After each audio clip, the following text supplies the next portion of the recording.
السلام عليكم ورحمة الله. ازيكم يا جماعة؟ عاملين ايه؟ يا رب تكونوا بخير. النهاردة هنعمل مع بعض وصفة سهلة وسريعة وبسيطة جدا، مكوناتها من البيت، اقتصادية وغير مكلفة، لكن هتعملي حاجة حلوة لأولادك. هعمل معاكم النهاردة ان شاء الله بسكوت حلزوني.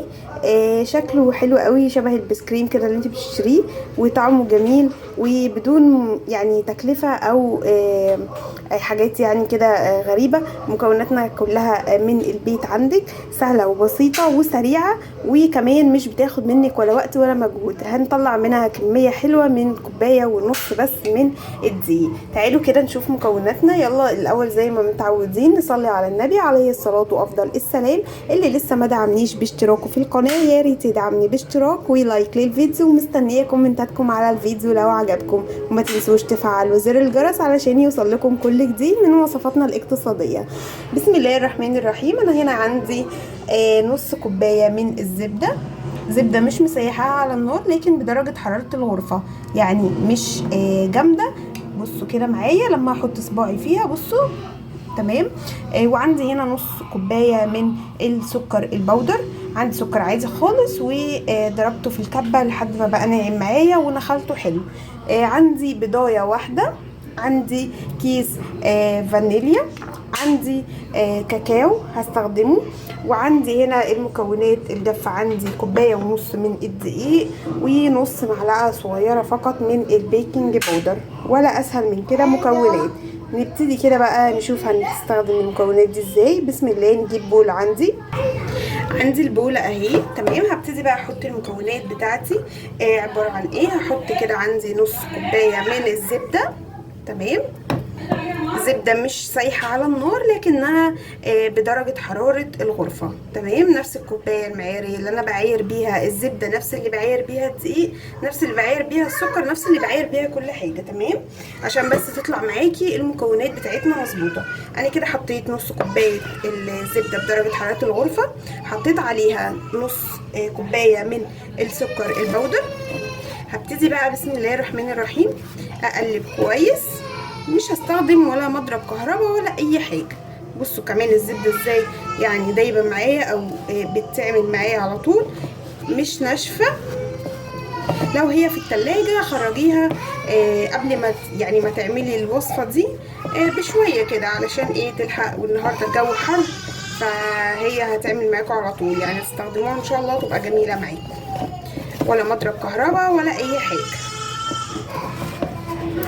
مكونات سهلة جدا وبسيطة، وهتعملي احلى بسكوت ان شاء الله، زي ما احنا طبعا متعودين طول ما احنا شغالين نصلي على النبي عليه الصلاة وافضل السلام. اللي لسه ما دعمنيش باشتراكه يا ريت دعم للقناة باشتراكه ولايك للفيديو، ومستنية كومنتاتكم على الوصفة دي، حتى لو هتعلقوا كده بحرف واحد علشان بس اعرف ان انتوا بتتابعوني. بسم الله. افضل بقى اضرب فيه كده او اقلب كويس لحد لما السكر والدقيق يندمجوا مع بعض زي ما انتم شايفين كده. بصوا القوام عنده بقى كريمي ازاي، شايفين الجمال؟ بس كده. لكن لو انت استخدمتي سكر عادي هيبقى صعب معاكي شويه ان انت تدوبيه في الزبده. تمام. حط بقى عليها كده البيضه. انا هستخدم بيضه واحده بس للوصفه دي. لو طبعا هتضاعفي الكميه بتضاعفي البيض. انا عامله كوبايه ونص من الدقيق، هستخدم عليها بيضه واحده. لو انت هتستخدمي 3 كوبايات يبقى هتستخدمي 2 بيضه. واحط عليها على طول كده الفانيليا عشان البيض ما يعملش ريحه زفاره. وابتدي بقى ان انا اقلب كويس قوي البيض والفانيليا وباقي المكونات مع بعض لحد كده ما يختلطوا مع بعض. طب كويس. تقدري انت تستخدمي المضرب بدل الاسباتيولا. تمام. اقلب بقى كويس المكونات دي عندي، واشوف كده المكونات الجافه عندي. وزي ما انتم شايفين كده الخليط عندي بقى كريمي. بصوا ازاي حلو جدا يا جماعه. هبتدي بقى اجيب عندي المكونات الجافه اللي هي كوبايه ونص من الدقيق، عليهم نص معلقه صغيره من البيكنج باودر، واقلب كويس. بسم الله الرحمن الرحيم. اقلب كويس المكونات دي. كده.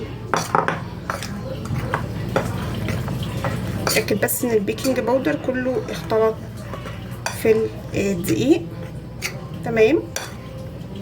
وابتدي بقى اخد المكونات دي وارجع للمكونات السائله عندي واحط عليها كميه الدقيق مع نص معلقه البيكنج باودر.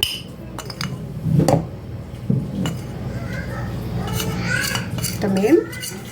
واقلب بقى كويس. انا لسه يعني ما تستخدميش ايدك دلوقتي لان العجينه هتبقى ملزقه معاكي. تمام. فزي ما احنا ماشيين كده بالسباتولا. متعودين يا جماعه ان اي بسكوت انا مش بضرب بالمضرب، انا يا دوبك بلم العجينه. ابتدي بقى كده الم العجينه لحد ما هتبقى عندي العجينه لسه بتلزق المفروض. بعد كده هقسمها لنصين. لو انت حابه ان انت تستخدميها فانيليا بس ومش عايزه البسكوت الحلزوني فهتزودي كوبايه من عفوا معلقه كده صغيره او لحد يعني ما العجينه تلم معاكي، معلقه صغيره كده من الدقيق لحد ما العجينه تلم معاكي. ابتدي بقى كده الم العجينه كويس معايا. زي ما انتم شايفين كده العجين لمت عندي، لكنها بصوا بتلزق. بصوا كده بتلزق ازاي. فانا هقسمها دلوقتي وهي بتلزق كده. هاخد منها نص واسيب النص. حاول ناخدها كده. تمام. خدت منها الكميه دي اللي هو نصها تقريبا. نسيب المظبوط النص واحطه في بوله تانية واخد النص ده زي ما انتم شايفين كده. اظبطها بس بالمقاس. احاول ان انا اجمعها نص ونص. ايوه كده تمام. النص اللي عندي ده هعمل بيه الفانيليا والنص ده هعمل بيه الشوكولاته. تمام. بصوا كده احاول ان انا اقسمهم بس. نص الشوكولاته ده علشان اعمله شوكولاته فهحط فيه معلقه كده صغيره مليانه من الكاكاو الخام. معلقه صغيره اهو مليانه كده من الكاكاو الخام. وهلاقي ان العجينه لمت معايا. وهحط في العجينه الثانيه اللي هي بالفانيليا هحط عليها معلقه كده كبيره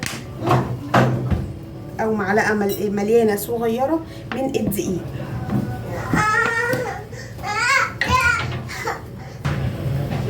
بصوا كده معلقه صغيره مليانه من الدقيق.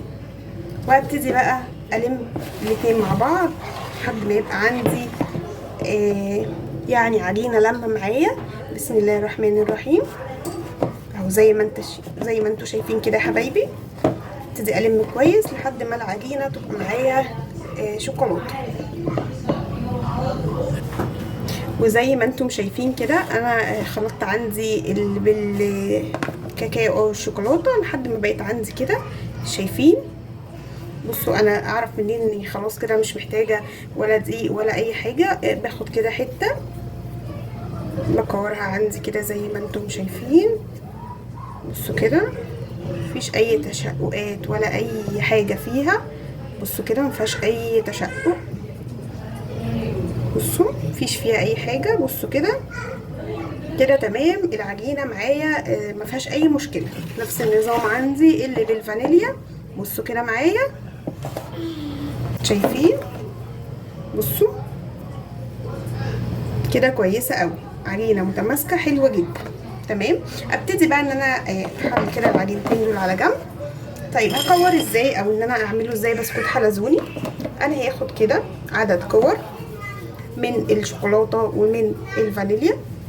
عدد كور كده صغير زي ما انتم شايفين او اصغر كمان. وابتدي ان انا احطهم كده جنب بعض. اخد من دي ومن دي زي ما انتم شايفين كده. انا كورت. بصوا ازاي الكور بالمنظر اللي انتوا شايفينه ده. طبعا الحجم اللي انتوا تعوزوه. هبتدي ان انا اخد كده 6 جنب بعضيهم بالمنظر اللي انتوا شايفينه. هضمهم كده وهبتدي ان انا الف كده زي ما انتم بصوا شايفين. الف بقى كده، بصوا كده معايا. مش عايزاها رفيعه قوي ومش عايزاها برضو تخينه قوي، يعني السمك المظبوط بالمنظر اللي انتوا شايفينه ده. بصوا كده الناحيه التانية، بصوا كده معايا، شايفين الجمال؟ طيب ابتدي بقى ان انا اجيب صينيه كده وارص فيها. بسم الله. نجيب كده الصينيه دي وارص فيها الكميه اللي انا بعملها. نحاول ان احنا نخليها يعني البسكوته اللي احنا هنعملها بنفس الحجم عشان يبقى كله واخد نفس السوى. وابتدي اخد كده 6 برضو تاني جنب بعضيهم كده بالمنظر اللي انتوا شايفينه ده، اضمهم كده على بعض وابتدي ان انا اكور كده. مش لازم تكون نفس الشكل، يعني نفس الشوكولاته والكريمه مش لازم يكونوا كلهم نفس بعض، بس اهم حاجه بحافظ على حجم البسكوته. شايفين كده بالمنظر اللي انتوا شايفينه ده، وابتدي ان انا ارص جنبيها.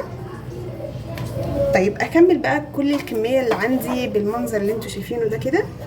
بصوا معايا، اكمل كل الكميه بالشكل ده زي ما انتم كده شايفين. بصوا كده معايا بالمنظر اللي انتم شايفينه ده. انا كده شكلت البسكوت بتاعي، ببتدي ادخله على درجه حراره 180، يعني مش هياخد معايا تقريبا غير 15 دقيقه 18 دقيقه بالكتير. تمام. اول ما ياخد لون من تحت خلاص بخرجه وبشيله من على الصينيه. نبتدي ندخله الفرن يلا مع بعض. شايفين شكله جميل ازاي؟ وكده يا حبايبي ده شكل البسكوت بعد ما خرج من الفرن. سبته بس يهدى شويه وبعد كده حطيته في طبق التقديم. شايفين الجمال؟ بصوا كده معايا، شايفين حلوه ازاي؟ بصوا كده، شايفين؟ بصوا تحفه يا جماعه، تحفه. بسكوت سهل بسيط، مكوناته بسيطه جدا. نفتح كده واحده. بسم الله الرحمن الرحيم. شايفين الجمال؟ بصوا شايفين؟ بألف هنا يا رب على قلوبكم. عايزه اقول لكم ريحته تحفه وشكله وطعمه وحاجه مضمونه. انت عاملاها في بيتك بمكونات قليله جدا، قدرتي تعملي حاجه جميله. يا رب ان شاء الله يكون عجبكم البسكوت. ما تنسوش تدعموني باشتراك في القناه ولايك للفيديو، ومستنيه كومنتاتكم على الفيديو لو عجبكم. مع السلامه.